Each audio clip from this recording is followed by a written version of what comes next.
এটার জন্য দুইটা বই পড়বেন, একটা হলো এই বইটাই পড়বেন আপনারা, আর যদি আরেকটু জানার ইচ্ছা থাকে তাহলে ফিকা হানাফির ইতিহাস, ফিকা হানাফির ইতিহাস সেই অধ্যায়টা হলো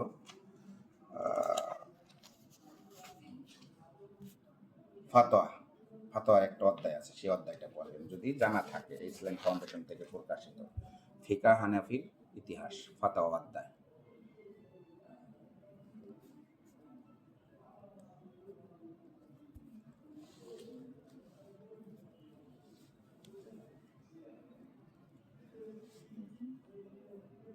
ফিকা হানাফির ইতিহাস ফাতাহ অধ্যায়।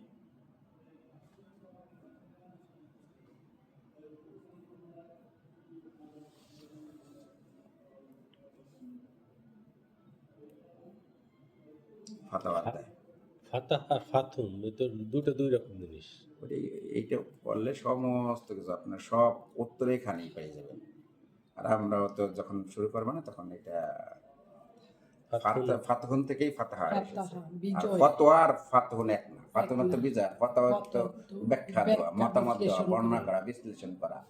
আপনি তো এই যে এইটাই দিয়ে দিবেন, ধরেন আপনি যে বললেন না এইটাই লিখে দেবেন, কিন্তু আপনি কি বুঝছেন সেটা লিখে দেবেন।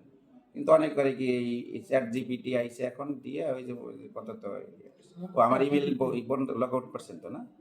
লগ আউট করে নেই। ও ওই যে লগ আউট আমি ট্র্যাকিং দিয়ে রাখছি, তো ওতে কোনো সিম ঢোকে এখন। আচ্ছা, তখন আমি দেখতে পারবো। তাহলে এই যে আমার সেটে তো সেট করে দিতে পারবেন না এইভাবে, তাহলে তো আগামী মোবাইলের প্রিন্টটা দ্রুত, তাহলে তো আপনার স্যার আমার সেটে এমন জিনিস ছিল যে আপনি ট্রাই করছেন আমার ফোনে ঢোকার জন্য, আমি ফোনটা রেখে ওয়াশরুমে গেছি, আপনার ছবি উঠে থাকবে, আপনি বুঝতেও পারবেন না যে আপনার ছবি উঠছে। আমার ফোনটা নিয়ে আপনি চলে যাবেন, আপনি কোথায় আছেন আমি বলবো যে অমুক জায়গায় আছেন, আমার জিমেলে আপনার ছবি সহ চলে আসবে, সামনে দিয়ে একটা পিছন দিক থেকে একটা, দুই দিকে দুটো ছবি উঠবে, টোটালি আপনি কিছুই বুঝতে পারবেন না। আপনি দেখবেন স্ক্রিন তো বন্ধ, এরকম কালো হয়ে আছে। এক্সপার্ট কিভাবে হলেন আপনি? কি এই বিষয়ে আমি তো স্যার ব্যাংকের আইটি অফিসার। না ওই তো এটা আগে কোর্স করছেন না, মানে কত বছর চাকরি? 24 বছর, ওই যে 25 বছর রানিং। ওই স্যারে বুঝছেন অ্যানালাইসিস করতে করতে মানে হাফেজ হয়ে গেছে গা। 94 আমার মেয়ের মোবাইল মালয়েশিয়া হারাই গেছে গা, হেহেন থেকে হেরা বাগনি আর মামাই বাইক করে। এখন এইটা আপনি পড়বেন, পড়লেই আপনি আমরা এটা একটু আলোচনা করি। সেটা হলো যে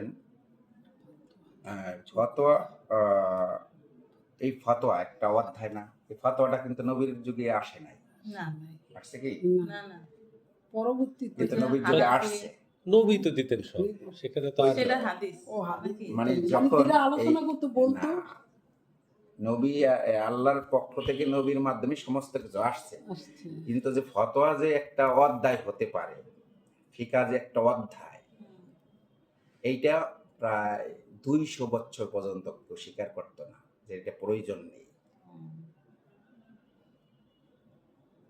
এটা প্রয়োজন নেই।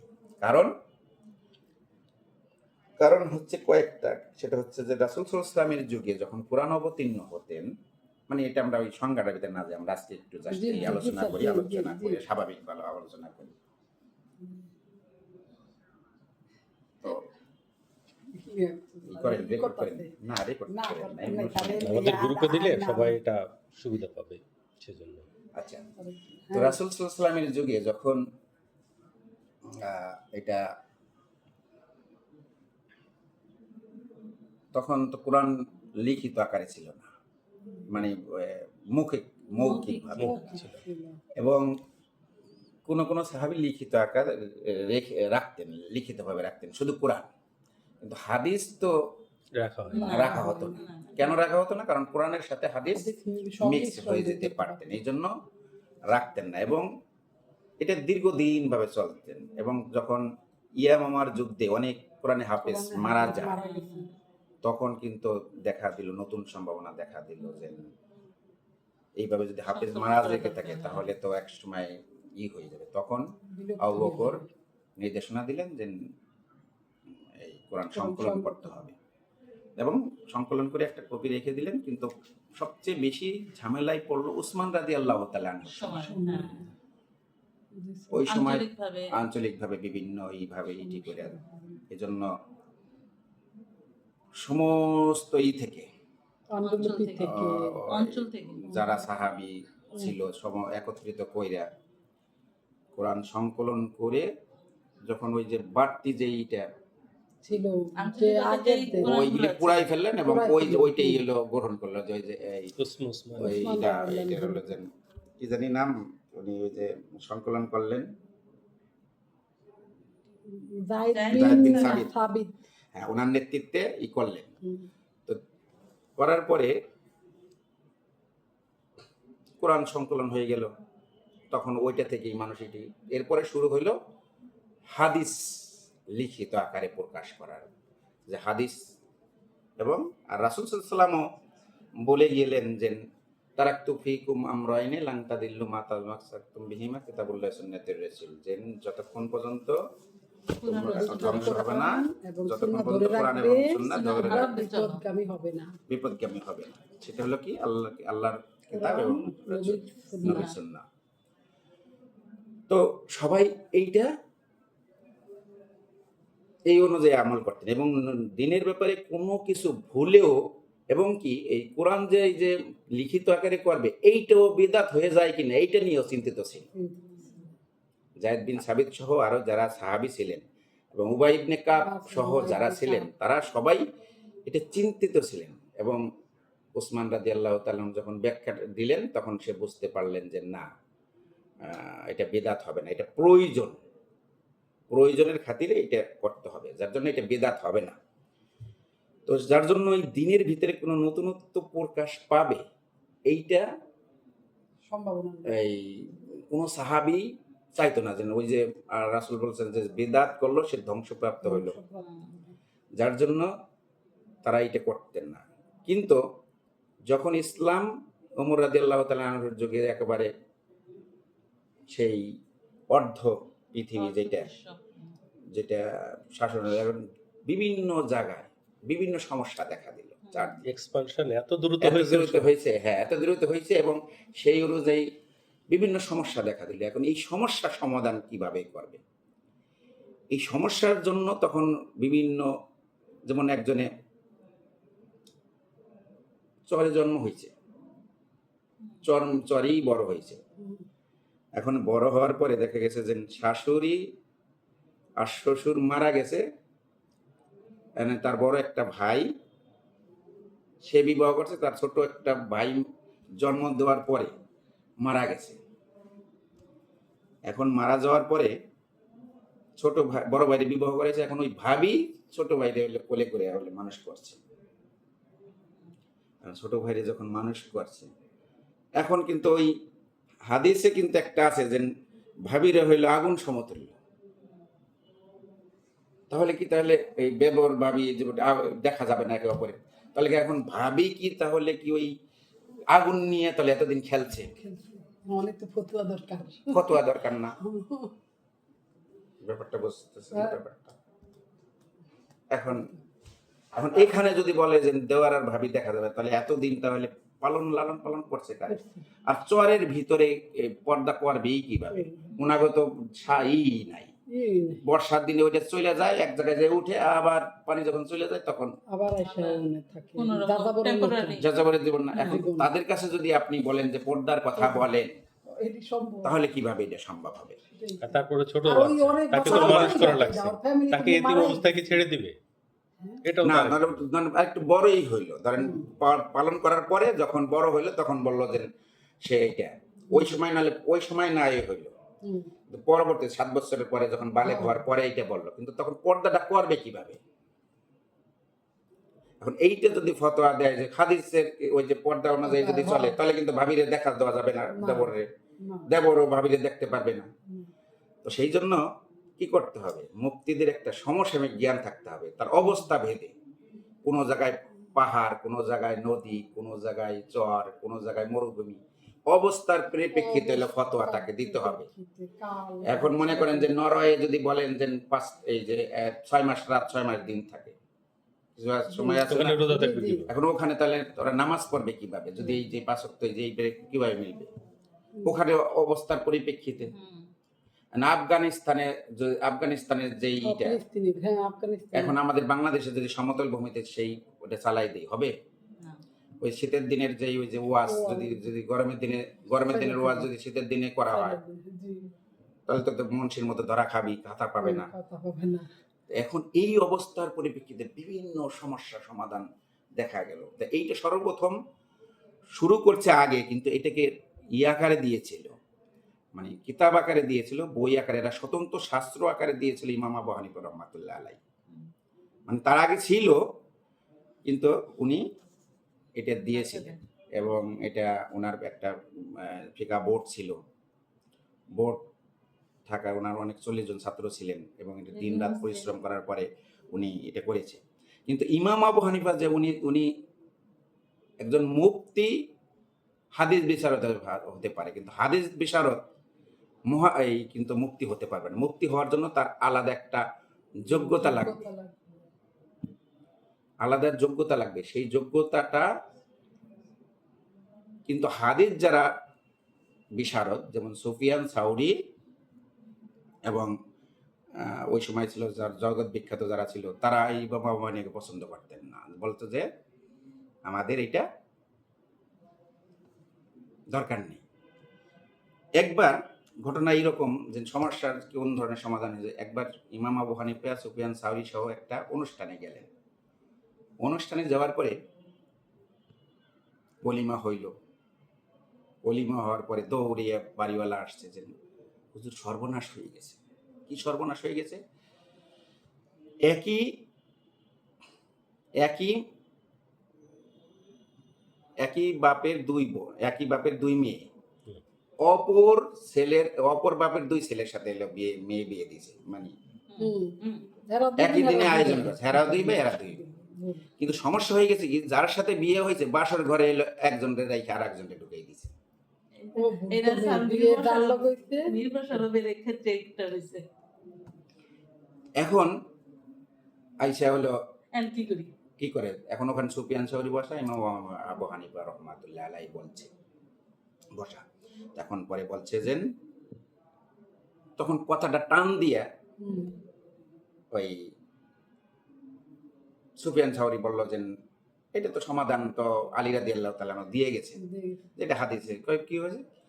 কোনো যদি ভুলবশত কোনো জায়গায় যদি কোনো মেয়ের সাথে হয়ে যায় তো তাকে ক্ষতিপূরণ দিয়ে দিতে হবে, মানে ক্ষতিপূরণ দিয়ে, কিন্তু তাদের শাস্তি হবে না। ক্ষতিপূরণ দিয়ে দিলে বিয়েটা বহাল থাকবে। না ক্ষতিপূরণ দিয়ে কি আবার ওই যে ওই ভাইয়ের সাথে মানে যার সাথে আমি বলতেছি এটা মানে আলী রাদিয়াল্লাহু তাআলা মুয়াবিয়া রাদিয়াল্লাহু তাআলা ওই মুয়াবিয়া রাদিয়াল্লাহু তাআলা এক মানে পরিচিত, সে এসে বলল যে এইরকম ঘটনা হয়ে গেছে। তখন মুয়াবিয়া রাদিয়াল্লাহু জিজ্ঞেস করার সাথে মুয়াবিয়া আলী রাদিয়াল্লাহু তাআলার কাছে জিজ্ঞেস করলেন যে এই ঘটনা ঘটছে যে একজনের বউ অন্য জনের কাছে চলে গেছে। তো আলী রাদিয়াল্লাহু তাআলা তখন বলছে, সমাধান দিয়েছে যে যেহেতু এবং তার সাথে সহবাস করে ফেলছে, পরে বলছে যে তাকে ক্ষতিপূরণ দিয়ে আগের স্বামীর কাছে ফিরে গেলেই আর কোনো সমস্যা হবে না। কিন্তু সাথে সাথে ইমাম আবু হানিফা রহমাতুল্লাহ বলছে যে যাদেরকে এই ঘটনা ঘটছে ওই 4 জনকে নিয়ে আসেন আমার কাছে। পরে বলছে যে আপনি তো অমুকের সাথে অমুকের বিয়ে হয়েছে, আপনি তো অমুকের বিবাহ করেছেন, তাই না? হ্যাঁ, অমুকের সাথে তো আপনার হয় নাই, সংসার হয়নি, সংসার হয়েছে অন্যজনের সাথে। এখন কি আপনি কি এই মেয়ের সাথে আপনি কি সংসার করবেন, সুখী? পরে বলছে যে হ্যাঁ আমি স্যাটিসফাই। পরে মেয়েরও জিজ্ঞেস করছে স্যাটিসফাই। তাহলে ছেলেরা বলতেছে আপনি বলেন যে আপনি অমুকের মেয়ে অমুকরে আমি তালাক দিলাম, মানে যার সাথে সংসার হয় না তারে আপনি তালাক দিলেন। হ্যাঁ তালাক দিলেন। তাহলে বললেন, আপনিও বলেন, অন্য বাইরে বলে যে আপনিও বলেন যে অমুকের মেয়ে অমুকরে আমি তালাক দিলাম। এখন ওই যে যার সাথে সহবাস হয়েছে ওদের কাছে হইলো বিয়ে করাই দিলেন। এখন সবাই আশ্চর্য হয়ে গেল, এটা তো বেটার অপশন। এটা বিটার অপশন না, আগেরটার চেয়ে আগের রাত্রে আগেরটা হলো যে দিল একটা মানুষের স্বামীর একটা, আপনি সমস্ত কিছু ই করতে পারেন, কিন্তু স্ত্রী উপরে অন্যের হাত এটা কেউ পছন্দ করবেন না। পুরুষ কিন্তু তিনজনের উপরে হাত পছন্দ করে না, সেটা হচ্ছে কন্যা, স্ত্রী, বোন, মাতা। ওই দেখেন না, ওই যে 5 সন্তান মিলে পাঁচ তার ছেলে মিলে মিলে কাটতে ফেললো। মেরে ফেললো। ব্যাপারটা বুঝতে পেরেছে? জি, জি, জি। সমাধানটা কি হবে? এখন ইমাম আবু হানিফা রাহমাতুল্লাহ এই সমাধানটা দিলেন। এই জন্য বলা হয় যে হাদিস বিষয়ের চেয়ে যে মুক্তি, এই ফতোয়া এটা দরকার আছে, প্রয়োজন আছে। কিন্তু আছে হাদিসই, কিন্তু সেটা বের করতে হবে। তো এইরকম একটা ঘটনা ঘটলো, বিশ্লেষণ করে। ব্যাখ্যা বিশ্লেষণ করে। এমন এরকম একটা ঘটনা, ইমাম আবু হানিফার সময় এক লোক মহিলা মারা গেলেন। কয়েকটা আজকে একটা ঘটনা বলবো। লোক মারা গেলেন, আর লোক মারা যাওয়ার পরে মহিলা লোক মারা গেল। এখন ওই এলাকায় মহিলা লোকের ইসের অভাব, মানে গোসল দেওয়ার অভাব। যারে গোসল দিবে এখন যারে গোসল দিবে, যে গোসল দেয়, তাকে বলছে যে আপনি গোসল দিবেন। অমুক মহিলা কয়, না না, আমি গোসল দিতে পারবো না। পরে বলছে যে কেন আপনি গোসল দিতে পারবেন না কেন? কয় যে মেয়েদের যেটা প্রতি মাসে যে শারীরিক এই যেটা হয় আল্লাহর পক্ষ থেকে, যেটা হায়েস, এটা হয়েছে। মানে লোক আর পাচ্ছে না। পরে কয় তাহলে ঠিক আছে, চলেন যাই, ওই যারা জানে তাদের কাছে যাই। তো আগে তো মসজিদে এইরকম চর্চা হইতো, এখন যেমন তাবলিগে 2 ভাগ হয়ে যায়। আগে যেমন হাদিস কিছু সময় হইলো হাদিস চর্চা করতে এক পাকে, আবার এই ফতোয়া চর্চা হইতো কিছু সময়। প্রথম দিকে সাহসী পাইতো না, পরে আস্তে আস্তে যখন মানুষ বুঝতে পারলো যে এটা দরকার, তখন ওই ফতোয়া দেওয়া শুরু করলো। তো এটার প্রধান ওই সাহসটার সুযোগে করলো ইমাম আবু হানিফা রাহমাতুল্লাহ আলাইহি। তখন ওই হাদিস বিশারদদের কাছে গেলেন। হাদিস বিশারদ বলছে যে না না না না, এটা যাবে না, জায়েজ নাই, এটা তো প্রয়োজনের তাগিদে জায়েজ নাই। এখন হাদিস বিশারদরাই বলছে কি, এইগুলা মুখ আর ওনরা হলো একজনকে হারানোর জন্য চেষ্টা করতেছে, এইগুলা ইমাম আবু হানিফারে দিব, থামাই দিব, এইবার পারতো না। এই ওই যে মোল্লা বসে রয়েছে, ওনার কাছে যাও। তো ওনার কাছে যাইয়ে বলছে যে আমি এক মহিলার গোসল করবো, আমার তো এই অবস্থা, আমি কি গোসল দিতে পারবো? পরে হ্যাঁ পারবেন, আপনি জান গোসল দেন। হাদিস বিশারদ বললো যে গোসল পারবে না, আর ইমাম আবু হানিফা বলছে যাবে। এখন পরে বলছে যে আসো এদিকে, কি বললো, তো পাওয়াই যাচ্ছে না, কি বলছে? উনি বলছে যে পারা যাবে। কিভাবে? মহিলা বলতেছে কিভাবে পারলো সেটা তো আমার দেখার বিষয় না, উনি বলছে যে পারবো, আমি যে গোসল দিয়ে ফেলে, এখন আমার জানার বিষয় না। মানে হাদিস বিশারদরা বলছে যে আমার তো এটা জানার বিষয়, আমাদের তো, তোমার না জানা, তো আপনারা জানা থাকলে আপনারা। এখন যাই ইমাম আবু হানিফারে বলছে যে আপনি এটা কোথায় পেলেন? আজকে মানে অনেক করলো যে আপনি কোথায় পেলেন? একজন পুরুষ গোসল করানোর থেকে একজন মহিলা গোসল করানো বেটার। না না না, মহিলাই মারা গেছে। গোসল করাবে তো মহিলা। হ্যাঁ, মহিলাই মারা গেছে, ছাড়া আর কেউ নাই। মহিলাই মারা গেছে, ওই মহিলা ছাড়া আর ওই এলাকায় তাহলে গোসল করাতে গেলে তো পুরুষ আনতে হবে, মহিলা যদি না করায় অপশনই নাই, এক মহিলারে মহিলাই দিতে হবে, তাহলে তো ওইটা। আর পুরুষরা একমাত্র দিতে পারবে সেটা তার স্ত্রী দিতে পারবে, আর কেউ আর কেউ পারবে না। নিষেধ করলো ওই যে মহিলা অসুস্থ দেখা, নিষেধ করলো। এখন ওই হাদিস বিশারদরা বলছে যে তাহলে এটা আমি কিভাবে সম্ভব? তারপরে বলছে যে না, উনি অসুস্থ দেখা পারবো না, আমরা বললাম যে গোসল দিতে পারবে না, আর উনি বলছে পারবে কিভাবে? তাই ইমাম আবু হানিফার কাছে বলছে, ইমাম আবু হানিফা রাহমাতুল্লাহ বলছে যে দিতে পারবো, ওই হাদিসই আছে। এখন হাদিস বিশারদ দিকে সেইটা বলো সহি নাকি। তারপরে বলছে যে আপনাদের কি ওই হাদিসটা জানা নেই? কোন হাদিসটা? যে রাসূল সাল্লাল্লাহু আলাইহি ওয়াসাল্লাম একবার ইতিকাফে বসছিলেন। ইতিকাফে বসছিলেন, তো ইতিকাফে বসা অবস্থায় রাসূল সাল্লাল্লাহু আলাইহি ওয়াসাল্লামের ঘর ছিল মসজিদ সংলগ্নই কাছে। তো তখন আয়েশা রাদিয়াল্লাহু তাআলা আনহাকে দেখে বললেন যে ইতিকাফের সময় তো গোসল টোসল এগুলো কিন্তু করা অনুত্তম। তো বলছে যে আমার মাথাটা হচ্ছে, মানে ঘুরাচ্ছে, তুমি কাজ করো, আমার মাথাটা একটু পানি দিয়ে দাও। তো আয়েশা রাসূল সাল্লাল্লাহু আলাইহি ওয়াসাল্লাম মসজিদের ফাঁকে এইভাবে করলেন, মসজিদের এক ইসে আয়েশা রাদিয়াল্লাহু তাআলা আনহু তার মাথায় দিয়ে মাথা পানি দিয়ে মুছে টুছে দিলেন। কিন্তু ওই সময় আয়েশা রাদিয়াল্লাহু তাআলা অসুস্থ ছিল। অসুস্থ ছিল। পরে বলছে যে মানে এতেকাপ তো আপনি একটা মরার মতো, ওখানে কিন্তু আপনি দুনিয়াবি কোনো কাজ করতে পারবেন না। ওই যে কয়টা তো জানা দরকার ছিল। তো সেই জন্য বলছে যে মুক্তির আপনার হলো দরকার আছে। আরেকটা ঘটনা এরকম যে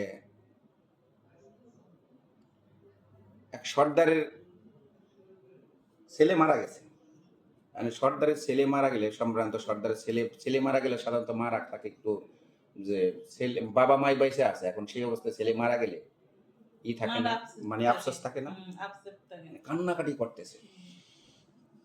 মানে পিছনে পিছনে ব্লাড যাচ্ছে, মাও যাচ্ছে, সর্দারও যাচ্ছে, লোকজনও যাচ্ছে, ইমাম আবু হানিফা সহ আরো অসংখ্য লোকজন যাচ্ছে। এখন পরে বলতেছে যে সর্দার রাগ হয়ে বলছে যে এই পর্দার খেলাপ হচ্ছে, তো এখন ওনার মাথার কাপড় নাই, ইটি নাই, মানে মুসলিম সম্ভ্রান্ত। তারপরে বলছে যে আপনি এই তুমি আর যাবে না, সন্তানের পিছনে যাবে না। পরে বলছে যে না, আমি জানাজা না হওয়া পর্যন্ত আমি সন্তানের এখানে থাকবো, দাঁড়াই থাকবো। তারপরে বলছে যে তুমি যদি আর এক কদম দাও, মানে এক পা সামনে দাও, তাহলে তোমাকে তালাক। মানে সর্দারের স্ত্রীর উনি সর্দার বলে ফেলছে, যদি তুমি আর এক কদম দাও তাহলে তুমি তালাক। এখন সর্দারের স্ত্রী বলছে যদি আমি এক কদম যদি সামনে না দিয়ে পিছনে যাই তাহলে কিন্তু তোমার সব গোলাম আজাদ। মানে সর্দারের তো অনেক গোলাম ছিল, আর যদি আজাদ দেয় তাহলে কাম করবে, কাজ করবে কারা? সর্দারের তো মাথা মতো গরম হয়ে গেছে। এই রাগের মাথায় কি ছিল না, হ্যাঁ মানে রাগে শোকাক্রান্ত ছেলে মারা গেছে, এর মধ্যে রাগারাগি না, রাগা হলো ওই যে বলছে যে এক কদম দিলেই তালাক হয়ে যাবে। আর যদি ওদের জানাজা ছাড়া যদি যায়, বলছে আমি যদি জানাজা ছাড়া আমি যাই তাহলে আমার সমস্ত গোলাম আজাদ। দুইজনের দুই কঠিন। কি করবে? হ্যাঁ উনি দাঁড়ায় থাকবে, এখন কি করবে? ফতোয়া লাগবে না, এটা তো হাদিসে পাওয়া যায় না, কোথায় পাবে? তখন ইমাম আবু হানিফা রাহমাতুল্লাহ কাছে পরে বললো যে তাহলে ওই জায়গায় স্টপ হয়ে গেল, যে নামাও, ওই জায়গায় নামাও। কি হয়েছে আগে মাসালার সমাধান করে। তা কি হয়েছে ঘটনা? পরে বলছে সর্দার আপনি কি বলছেন? বলছে যে আর এক কদম যদি আগায় তাহলে তালাক। আর স্ত্রী বলছে যদি আমি জানাজা ছাড়া যদি এখান থেকে যাই তাহলে তোমার সমস্ত গোলাম আজাদ, মানে সর্দারের সমস্ত গোলাম আজাদ। পরে বলছে যে এই খাটিয়া নামাও, নামাই ইমাম আবু হানিফা বলছে যে এখানেই তাহলে এই জানাজার ইমামতি করো, এই জায়গাটাই। মানে ওই জানাজার ইবাদত করলো, স্ত্রী চলে আসলো, গোলাম আজাদ হলো না, সমস্ত সবাই টের হয়ে গেল। এখন সূক্ষ্ম বিষয়, হ্যাঁ ছোট, অনেক সূক্ষ্ম বিষয়। প্রচন্ড মেধা ছিলেন, প্রচন্ড মেধাবী। আরেকটা ঘটনা বলি, এই ঘটনা বলে আজকে আর কি শেষ করব। মানে আরো এইরকম অনেক মজার মজার কিছু ঘটনা ঘটছে, যার জন্য এই পরিপ্রেক্ষিতে এলো ই দরকার আছে। মানে এর ফাঁকে একটু ছোট্ট একটা ই করে নেই, এটা শুনি নাই, ওই আগেরটা শুনছি হাদিসটা, ওই যে ইত্তেকাফের, কিন্তু এটা শুনি নাই, এটা নতুন। একজন ওই স্ত্রী আগে কিছু ওই ঝামেলা করতো, মানে তালাক দেওয়ার জন্য সমস্ত পথ বের করতো। মানে এখন তো এটা আছে, ইচ্ছা করলে তালাক দিতে পারে না, এখন তো অনেক গবেষণা খাইতেছে স্ত্রী পানি খাইতেছে, আর পরে বলতেছে পানি যদি, স্ত্রী বলতেছে পানি যদি মাটিতে ফেলাই দাও তাও তালাক, গিলে ফেললে তাও তালাক। কি জাহেল দিয়া ছিল তাহলে পুরুষগুলো, এখন কি করবে? কি করবে? পরে এটা অন্য একজন শোনার পরে এখন চিন্তাছে কি হয়েছে, পরে দ্রুত ইমাম আবু হানিফার কাছে যাও, দ্রুত। তো এই পানি কি লইই থাকবো? আর যখন এই ঘটনা ঘটে তখন ওই যে যখন এগুলি তৈরি হয় তখন আল্লাহ তাআলা একটা এক ধরনের মানে পরিবেশ তৈরি করে দেয়, এই ঘটনাগুলি ঘটবে, ওইগুলি সমাধান এটা হইবে। তো পরে ইমাম আবু হানিফা বলছে তাড়াতাড়ি একটা শুকনা কাপড়, শুকনা কাপড়, ও শুকনা কাপড়, ওই শুকনা কাপড়ের ভিতরে, বড় শুকনা কাপড়ের ভিতরে পানি ফেলাইছে, ওই পানিটা ই কইরা একটা জানলার ইসে মানে ওই যে উপরে রাখছে, ওইটা সূর্যের আলোতে শুকিয়ে গেছে। আরেকটা ঘটনা ঘটছে একবার, ইমাম আবু হানিফার এক শাগরেদ ছিল, তার নাম ছিল হলো আনাস। তার ছিল একটা সুন্দর বউ, অনেক সুন্দর। আর সে ছিল যে আমি যে কালো আমার চেয়ে বিশ্রী কালো। আমার দেখতে তো তবু একটু কথা বলা যায় যে স্যার, আল্লাহ, তাই না? কি বলেন? ধরেন আরো কিছু কালো আছে না, দেখবেন যে ওই যে মোবাইলের ইসে দেখা যায়, যে তাকান যায় না অনেক খালি সময়। দাঁতটি দেখা ওই যায়। রকম কালো। এখন স্ত্রী হইলো ওর দিকে বিরক্ত হয়, আর ও খালি মিটমিটে হাসে স্ত্রীর দিকে তাকায় যে আমি একটা সুন্দর বউ পাইছি, খুব মানে খুশি। কিন্তু ঝগড়া ঝাঁটি ওর লেগেই থাকতো। আপনারা তো আপনি বিবাহিত না? আপনারা তো হ্যাঁ, জি বিবাহিত, স্যার। আপনারা তো বিবাহিত। সবাই হ্যাঁ। তো এখন স্ত্রী বিরক্ত হয়, মানে স্বামীকে দেখেন, স্বামীও স্ত্রী খুশি হয়, কিন্তু স্ত্রী মানে স্ত্রী বিরক্ত হয়। মানে স্ত্রী যতই সুন্দরী হোক, কিন্তু যখন বিরক্ত করে তখন আসলে ভালো লাগে না। আর যখন পুরুষের আসলে ওই স্ত্রীর প্রয়োজন হয়, তখন আর ওই যে কালো ধলা এইগুলিও মনে করেন যে একটা, আর স্বামী স্ত্রী যদি দুজনের একটা অমিল থাকে তখন কিন্তু অনেক কষ্টের ব্যাপার। তো একদিন দেখা গেছে যে স্ত্রী আর তার স্বামীর কাছে কোনো আসবেই না, ওই জানাসের কাছে আর আসবেই না।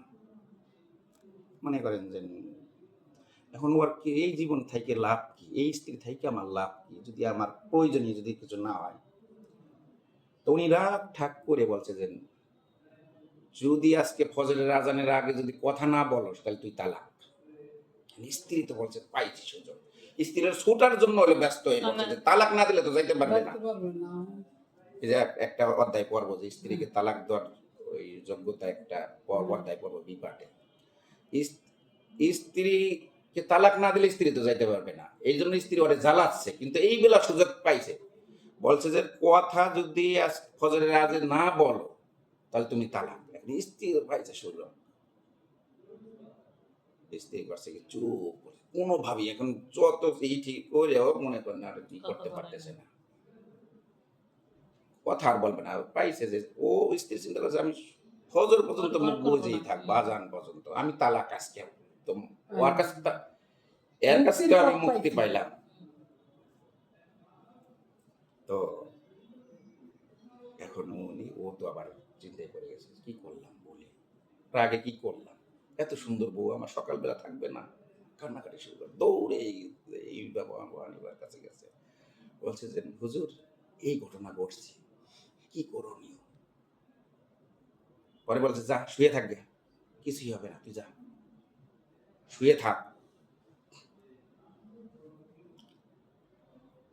তো এখন ওই যে শর্ত ছিল যে আজান দিলে, আজান দেওয়া পর্যন্তই। এখন আজান দিয়ে ফেলছে, কিংবা বাবা হানিফা এক সাগরেতে বলছে যাও এখন আজান দাও, বলছে যে আজানের তো সময় না। পরে বলছে আমি দিতে বলছি, তুই দিয়ে আজান, সবাই জানিস কোন এলাকার। আজান দিছে, পরে এনে ওয়াইফ বলছে কি এবার খুশি তো, এবার তো তোমার সাথে আমার নাই, কাপড় চোপড় গোছানো শুরু করছে যে একটু ফর্সা হলে যাবে। এখন উনি আবার দৌড়ে গেছে, ওই ওনার তো মন টিকে না, এত সুন্দর বউ চলে যাচ্ছে, হুজুর বললো যে কিছু হবে না, হয়ে তো গেছে, হয়ে তো গেছে। পরে যাওয়ার পরে বলছে যে তোরে বলছি না কিছু হয় নাই, তুই চুপ থাক, তুই যাই আবার ঘরের ভিতরে বউ এসে থাক। তা কিছুক্ষণ পরে আবার করছে কি মুয়াজ্জিন আজান দেওয়া শুরু করছে, সত্যিকার আজান দেওয়া শুরু সত্যিকার আজান দেওয়া। মুয়াজ্জিন আজান দিয়ে ঘোষণা করছে যে এই যে 1-1.5 ঘন্টা আগে যে আজানটা দিয়েছি এটা আসলে বিশেষ কারণের আজান, এইটা আজান না, এই যে হলো ফজরের রক্তের আজান। এখন স্ত্রী তো শুরু করছে, কারণ তার আগে তো কথা বলে ফেলছে, ওই যে বলছে যে তুমি এবার খুশি তো? খুশি তো। হ্যাঁ, পরে তালাক আর হইল না। তো এই যে সূক্ষ্ম এইগুলি, যে এইগুলি হলো মুক্তিরা ফতোয়ারা, তারা এইরকম ফতোয়া তারা মানে দিয়ে সামান্য একটু চালাকি করে একটু মিথ্যা ঘুরে গেলে আজানটা দিয়া ওদের আর সম্পর্কটা এইটা হলো বিশেষ কারণে, বিশেষ বিশেষ কারণে আজান দেওয়া যাবে। যেমন ঘূর্ণিঝড় হইলে, সন্তান আদি হইলে, বিপদ আপদ দেখলে, ভূত আসলে, ঝড় তুফান আসলে, এটা বিশেষ কারণে দেওয়া যায়। মানে কোনটার সাথে কোনটা লাগাইছে। বিশেষ কারণ। আরেকটা ঘটনা হলো শেষ করি, সেটা হচ্ছে যে জুবাইদুর রহমান জুবাইদুর রহমান চলে গেছে, জুবাইদা যে হারুন আর রশিদের হলো হ্যাঁ, স্ত্রী ছিলেন, স্ত্রী জুবাইদা, অনেক- ওই যে ইয়ের খাল খনন করছিল, অনেক ছিলেন, রশিদের অনেক জ্ঞানী ছিলেন। অনেক জ্ঞানী মহিলা ছিলেন, সুন্দরী ছিলেন। হুম। এবং সে দেনমোহর নিয়েছিল, বলছে যে না, আমি দেনমোহর হচ্ছে ফুরাত নদী থেকে একেবারে মক্কা পর্যন্ত মক্কা পর্যন্ত ওই যে খাল খনন করে একটা দিয়ে হাতিদের জন্য নহর তৈরি করতে নহর হবে। তৈরি করে দিবে। এই নহরটা ওই যে জুবাইদার ওই নহর। হজের সময় ওই ফুরাত নদী থেকে পানি দিত, ওই হাজির ওই পানি খাইয়াই। এখন তো পানির অনেক ব্যবস্থা হয়ে গেছে, এই জন্য তখন বলছে যে ছিল। নহরে জুবাইদা। হুম। এখনো কিছু ওই যে জুবাইদার দেখবেন যে নহর। কিছু জায়গায় দেখা যায়। তো কথা ফাঁকে ফাঁকে বলছে যে একসময় রাগ ঠাক হয়ে বলছে যে জুবাইদা, আজকে যদি তুমি সূর্য ওঠার আগে, সূর্য ডুবার আগে যদি তুমি আমার রাজত্বের বাহিরে যদি না যাও, তাহলে তুমি তালাক বলে ফেলছে। মানে হারুন আর রশিদের রাজত্ব ছিল বিশাল বিশাল রাজত্ব, রাজত্ব। যাইতো তো লাগবে কতদিন। এখন জুবাইদা আর আগের রাজারা তো খুব চিন্তা করতো, মানে বউ, সুন্দরী বউ গেলে তো সমস্যা নেই, তাদের তো অনেক বউটো ছিল, অত চিন্তা ভাবনাও করতো না। চিন্তা করি আমরা যে একজন বউ গেলে আর পাবো কোথায়, বুঝেন নাই?